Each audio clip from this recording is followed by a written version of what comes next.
베드로 전서와 후서는 종말론적인 관점에서 기록이 되어 있습니다. 곧 다가올 하나님의 나라, 그 하나님 앞에 우리가 언젠가 설 텐데 그 섰을 때 우리의 모습이 어떤 모습으로 서야 될 것인가 라고 하는 것을 이제 염두에 두고 얘기하는 것입니다. 그때 내가 어떤 모습으로 설 것인가. 자, 이 믿음의 길은 결코 쉬운 길이 아니라는 것입니다. 자, 그러면 오늘 우리가 마지막까지 완주할 수 있을 것인가. 이게 굉장히 중요한 과제라는 것입니다. 한때는 잘할 수는 있지만 한때가 중요한 게 아니라 지금이 중요해요. 현재형 현재. 그리고 오늘 잘하는 것만을 끝나는 게 아니라 마지막까지.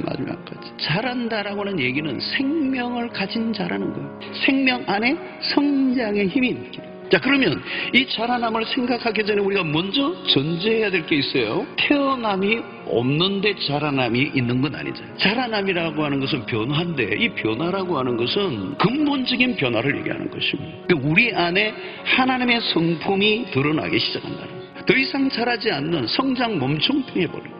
나는 지금 영적으로 자라가고 있는 거 굉장히 큰 주제입니다. 신앙생활에서 계속 물어야 합니다. 내가 성장하고자 하려고 하는 열망이 일어난다는 거. 이게 자동적인 수순입니다. 내가 변화하고 싶다라고 하는 거죠. 자, 여러분, 그 영적인 발버둥이 필요해요. 전심전력을 위해서 우리는 많은 애를 쓰고 성장을 위해서 노력해야 합니다. 그래서 성장에 매우 중요한 것은 성장에 대한 욕구, 성장에 대한 의지가 내 안에 있는가. 결코 우리는 그냥 자라지 않는다. 이 복음은 우리를 다시 시작하게 하시는 은혜가 있습니다. 오늘도 여러분들 예수를 믿고 주님 앞에 왔다면 이미 은혜의 큰 이 울타리 안으로 들어오신 거예요. 도망을 못 가게 돼 있어요.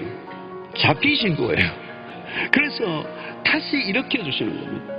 결국은 우리가 자라가는 것이 필요하지만 이 자라감의 노력에도 우리의 힘만으로 되는 것이 아니고 하나님의 주시는 은혜가 있어야 된다는 거예요. 그러니까 우리가 해야 될 일은 뭐냐면 우리에게 내미시는 그 은혜의 손길을 거부하지 않고 붙잡으면 되는 거예요. 우리가 자라가는 것은 그를 아는 지식에서 자라가는 거예요. 우리가 신앙의 실체에 매우 중요한 것은 그리스도를 아는 것입니다. 하나님에 대한 경험이 깊어지면 하나님에 대한 지식이 알면 알수록 믿음이 자라는 겁니다. 그러므로 여러분 우리 신앙생활에 굉장히 중요한 일평생 최고의 주제가 하나 있다면, 소원이 하나 있다면 하나님을 더 알기를 원합니다. 이것이 우리의 기도 제목이 되어야 돼요. 속도에 차이는 있을 수 있어요.